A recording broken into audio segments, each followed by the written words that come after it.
નમસ્કાર સ્નેહ વિદ્યાર્થી બોર્ડ આજે અંધશાળામાં જે ભોજન રાખેલું છે તે ભીખુભાઈ શામજીભાઈ ચાવડા તેમના મોક્ષાર્થે રાખેલું છે.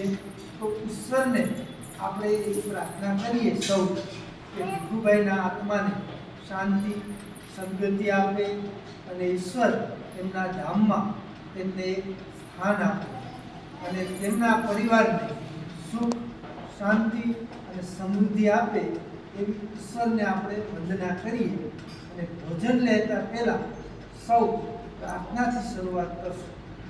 ઓમ શાંતિ.